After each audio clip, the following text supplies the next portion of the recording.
আজকের বিশেষ খবর হলো, কে হবেন বাংলাদেশের পরবর্তী প্রধানমন্ত্রী।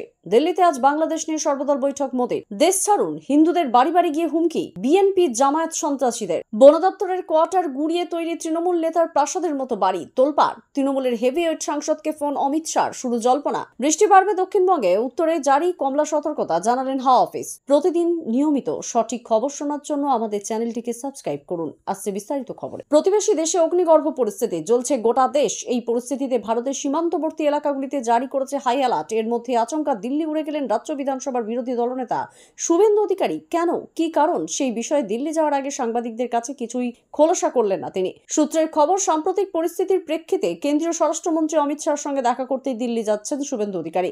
গত কয়েকদিনের বাংলাদেশের যা পরিস্থিতি তৈরি হয়েছিল তাতে উদ্বিগ্ন ভারত প্রশাসনও। এই পরিস্থিতিতে গত সোমবার বিধানসভার বাইরে বেরিয়ে সংবাদ মাধ্যমের মুখোমুখি হয়ে শুভেন্দু বলেন, 1 কোটি শরণার্থী পশ্চিমবঙ্গে আসবে, আপনারা তৈরি থাকুন, আমি তো তৈরি আছি। মুখ্যমন্ত্রী ও রাজ্যপালকে বলবো কেন্দ্রের সঙ্গে কথা বলুন।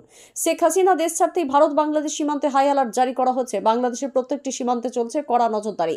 বাংলাদেশের বর্তমান অগ্নিগর্ভ পরিস্থিতি, পুড়ছে থানা, হোটেল, যথেচ্ছ হামলা, পিটিয়ে মারার ঘটনা ঘটছে।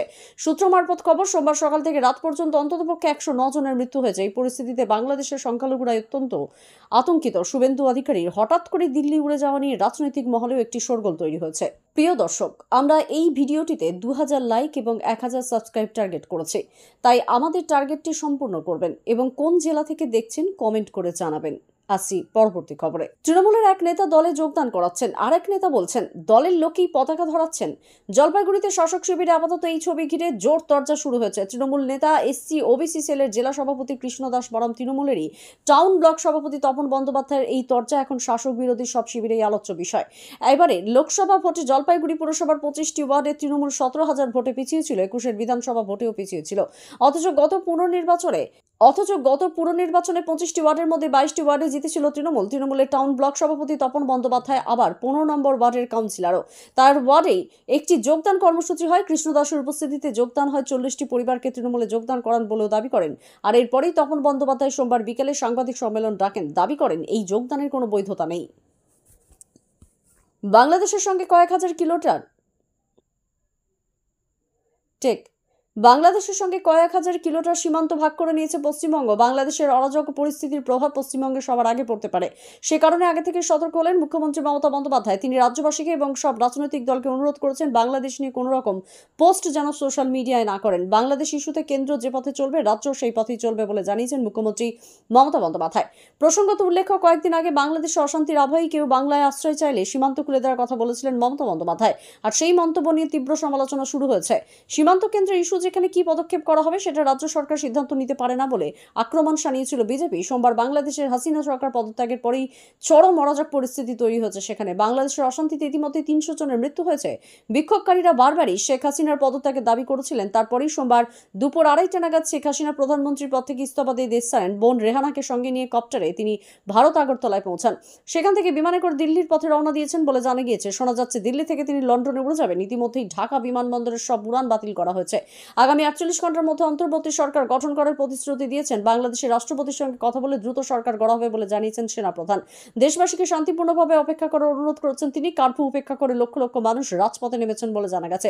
এই পরিস্থিতিতে কেউ যেন কোনো রকম উস্কানিমূলক পোস্ট বা সোশ্যাল মিডিয়ায় না করেন তার আর্জি জানিয়েছেন। বাংলাদেশের সঙ্গে যেহেতু ভারতের যোগাযোগ রয়েছে, সেই সঙ্গে পশ্চিমবঙ্গে বাংলাদেশিরাও অনেকে বসবাস করেন। সে কারণে মুখ্যমন্ত্রী মমতা বন্দ্যোপাধ্যায় আগে থেকেই রাজ্যবাসীকে সতর্ক করেছেন। তিনি অনুরোধ করেছেন কেউ যেন সোশ্যাল মিডিয়ায় কোনো উস্কানিমূলক মন্তব্য না করেন। শান্তি বিঘ্নিত হয় এমন কিছু সোশ্যাল মিডিয়ায় শেয়ার করবেন না বলে বারবার অনুরোধ জানিয়েছেন মুখ্যমন্ত্রী মমতা বন্দ্যোপাধ্যায়।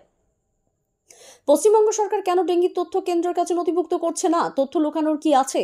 সংসদের উচ্চাক্ষ রাজ্যসভায় প্রথমবার সোমবার এই প্রশ্নই তুললেন কেন্দ্রীয় স্বাস্থ্যমন্ত্রী জয়প্রকাশ নাড্ডা।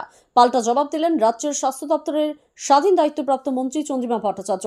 গতকাল স্বাস্থ্য বিষয়ক প্রশ্নে জবাব দেন নাড্ডা। সেই সময় তিনি বাংলার বিরুদ্ধে ডেঙ্গি তথ্য আড়াল করার অভিযোগ করেছেন। কেন্দ্রীয় স্বরাষ্ট্রমন্ত্রী সেই প্রশ্নের ফুটেজ নিজের এক্স হ্যান্ডেলে পোস্ট করেছেন। কেন্দ্রীয় শিক্ষা প্রতিমন্ত্রী তথা বালুরঘাটের সাংসদ সুকান্ত মজুমদার নাড্ডার কথার প্রতিক্রিয়ায় চন্দ্রিমা বলেন, রোজই কিছু না কিছু বলেন। রাজ্য সরকারের পক্ষ থেকে কেন্দ্রকে যা যা দেওয়ার সব দেওয়া হয়, কি আবার দেওয়া হয়নি? বর্ষার মরশুমে প্রতিবারই ডেঙ্গির প্রকোপ বৃদ্ধি পায়। এবছর আগে থাকতেই পদক্ষেপ গ্রহণ করেছে রাজ্য সরকার। পুরসভাগুলিকে এই বিষয়ে সক্রিয় থাকতে বৈঠকে বসবেন পুরমন্ত্রী ফিরহাদ হাকিম। হাকিম আগামী 8ই আগস্ট কলকাতা ধনধান্য প্রেক্ষাগৃহে একটি বৈঠক ডাকা হয়েছে। সেই বৈঠকে রাজ্যের সব পুরসভার চেয়ারম্যান এবং দায়িত্বপ্রাপ্ত আধিকারিক, পুর ও নগর উন্নয়ন দপ্তরের শীর্ষ আধিকারিক ও কলকাতা পুরসভার স্বাস্থ্য বিভাগের শীর্ষ আধিকারিকদের যোগদান করতে বলা হয়েছে। সেই বৈঠকে বেশ কিছু বিশেষজ্ঞ অংশ নেবেন বলে জানানো হয়েছে। পুরমন্ত্রী বলেছেন, বর্ষা অনেক দেরিতে এসেছে, তাই মশাবাহিত রোগ এখন কম, কিন্তু বর্ষার ফলে জল যাতে কোথাও না জমে সেই বিষয়ে আমাদের সজাগ থাকতে হবে। যে বৈঠক ডাকা হয়েছে সেখানে পুরসভাগুলিকে ডেঙ্গি এবং ম্যালেরিয়া কিভাবে নিয়ন্ত্রণ করতে হবে সেই বিষয়ে বেশ কিছু পরামর্শ এবং নির্দেশ দেওয়া হবে। রাজ্যের স্বাস্থ্য দপ্তরের পক্ষ থেকে জেলা এবং মহকুমা স্বাস্থ্য আধিকারিকদের ডেঙ্গি এবং ম্যালেরিয়ার প্রতিরোধে পদক্ষেপ করতে বলা হয়েছে। বন দপ্তরের মহিলা আধিকারিককে কুকথা বলে মন্ত্রিত্ব খুইয়েছেন অখিল গিরি। সোমবারই তিনি ইস্তফা দিয়েছেন। ইস্তফা দিলেও বন দপ্তরের আধিকারিকদের একাংশ বিরুদ্ধে সমালোচনায় সরব হয়েছিলেন রামনগরের বিধায়ক অখিল। অন্যদিকে সোমবার দুপুরে বিধানসভায় বন মহোৎসব অনুষ্ঠানে বন দপ্তরের কাজের ভূয়সী প্রশংসা করলেন মুখ্যমন্ত্রী মমতা বন্দ্যোপাধ্যায়। বন দপ্তরের উদ্যোগে বিধানসভায় বন মহোৎসবের সূচনা হয় সোমবার। ওই অনুষ্ঠানে উপস্থিত ছিলেন বন দপ্তরের স্বাধীন দায়িত্বপ্রাপ্ত প্রতিমন্ত্রী বীরভা হাঁসদা।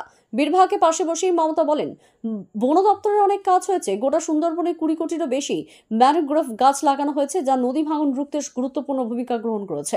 পূর্ব মেদিনীপুরের তাজপুরে গত শনিবার অভিযান চালিয়েছিল বন দপ্তর। অভিযোগ, সরকারি জায়গা দখল করে নির্মাণ করা হয়েছিল দোকানপাট, তা ভাঙতে গিয়ে এলাকাবাসীদের ক্ষোভের মুখে পড়তে হয় বনকর্মীদের। গত শনিবার সেখানে রামনগরের বিধায়ক অখিলের সঙ্গে বচসা হয় ওই মহিলা বনাধিকারী মনীষা সাহের। ওই মহিলা কর্মীর উদ্দেশ্যে নজিরবিহীন ভাষায় আক্রমণ শানাতে যায় অখিল। সেই ভিডিও ছড়িয়ে পড়তেই শাসক দল তৃণমূলের তরফে কড়া প্রতিক্রিয়া দেওয়া হয়। তৃণমূলের তরফে স্পষ্ট জানিয়ে দেওয়া হয়, অখিলের বক্তব্যকে দল সমর্থন করে না। শেষ পর্যন্ত মমতার নির্দেশে রবিবার রাজ্য সভাপতি সুব্রত বক্সিকে ফোন করে অখিলকে নির্দেশ দেন মন্ত্রিসভা থেকে ইস্তফা দিতে। গত শনিবার বন দপ্তরের ওই মহিলা আধিকারিক মনীষাকে ফোন করেছিলেন বীরবাহা এবং প্রাক্তন সাংসদ কুণাল ঘোষ। সেই দিনে তৃণমূল জানিয়েছিল গোটা ঘটনায় মুখ্যমন্ত্রী রুষ্ট। সেই প্রেক্ষাপটে বন দপ্তরের কাজের মুখ্যমন্ত্রী ভূয়সী প্রশংসা তাৎপর্যপূর্ণ সেই প্রেক্ষাপটে বন দপ্তরের কাজের মুখ্যমন্ত্রীর ভূয়সী প্রশংসা তাৎপর্যপূর্ণ বলে মনে করছেন অনেকে। সোমবার সকালে অখিল জানিয়েছিলেন, বন দপ্তরের একাধিক আধিকারিক কি অনিয়ম করেছে তা তিনি মুখ্যমন্ত্রীকে লিখিত আকারে দেবেন। তারপরে বন দপ্তরের কাজে স্বয়ং মুখ্যমন্ত্রীর প্রশংসা উল্লেখযোগ্য বলে অভিমত অনেকের। পরিবেশের রক্ষার বার্তা দিয়ে সোমবার মমতা বন্দ্যোপাধ্যায় বলেন, সবুজ নিয়ে আমরা যেন অবুঝ না হই। সবুজকে ধ্বংস করো না, আঘাত দিও না, তারাও যে বাঁচতে চায়। সক্রিয় মৌসুমী অক্ষরেখার জেরে ফের বাংলায় দুর্যোগের সম্ভাবনা। মঙ্গলবার থেকে বাড়বে বৃষ্টি দক্ষিণবঙ্গে। কলকাতা সহ দক্ষিণবঙ্গের প্রায় সবকটি জেলাতেই প্রবল বৃষ্টির সম্ভাবনা। ভারী থেকে বৃষ্টি এখন রেহাই নেই উত্তরবঙ্গবাসীর। 5 জেলায় ভারী বৃষ্টি থেকে অতি ভারী বৃষ্টির সতর্কতা জারি করা হয়েছে। আলিপুর আবহাওয়া দপ্তরের পূর্বাভাস অনুযায়ী মৌসুমী অক্ষরেখা উড়িষ্যা থেকে ফের বাংলায় বিস্তৃত। এই অক্ষরেখা নিম্নচাপের মধ্য দিয়ে উত্তর পূর্ব রাজস্থান হয়ে জামশেদপুর থেকে কাঁথির উপর দিয়ে পূর্ব মধ্য বঙ্গোপসাগর পর্যন্ত বিস্তৃত।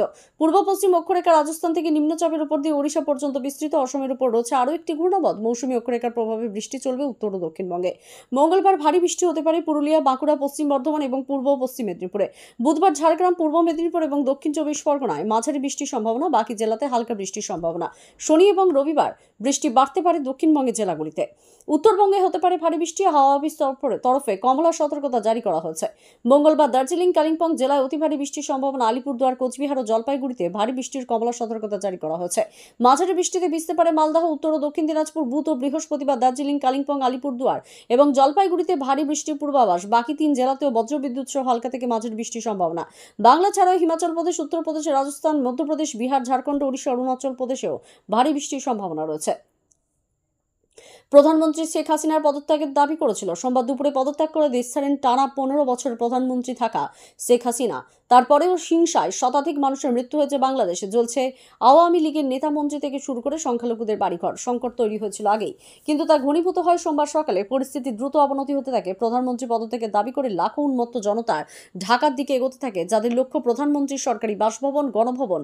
সেনাবাহিনীর হেলিকপ্টারে ওঠার আগে শেখ হাসিনা জাতির উদ্দেশ্যে সম্প্রচারের জন্য বিদায়ী ভাষণ রেকর্ড করার ইচ্ছা প্রকাশ করেছিলেন। যদিও সেনাবাহিনী তাকে সেই সময় দিতে রাজি হয়নি, কারণ গোয়েন্দারা জানিয়েছিলেন শাহবাগ বা উত্তরার দিক থেকে আন্দোলনকারীরা গণভবনের দিকে মিছিল করে এগোচ্ছে। 45 মিনিটের মধ্যে তারা গণভবনে পৌঁছে যেতে পারে, সেই কারণে ভাষণ রেকর্ড করার সময় পর্যন্ত ছিল না। বদলে সেনাবাহিনীদের ছাড়ার জন্য তৈরি হতে হয় 45 মিনিট সময় দেয়। সেই সময় শেখ হাসিনা রাষ্ট্রপতির কাছে পদত্যাগপত্র দিয়ে তার বোন শেখ রেহানাকে সঙ্গে নিয়ে সরকারি বাসভবনের সংলগ্ন তেজগাঁও বিমান ঘাঁটির হেলিপ্যাডে পৌঁছান। হেলিকপ্টার আগরতলায় বিএসএফ এর হেলিপ্যাডে অবতরণ করে। এরপর শেখ হাসিনা এবং তার বোন রেহানা ভারতীয় বায়ুসেনার বিমানে বিকাল 5:36 গাজিয়াবাদের হিন্দন এয়ারবেসে পৌঁছান। এতক্ষণ খবর শুনছিলেন সংবাদ বার্তা চ্যানেল থেকে। আজকের মতো খবর এই পর্যন্তই। ধন্যবাদ।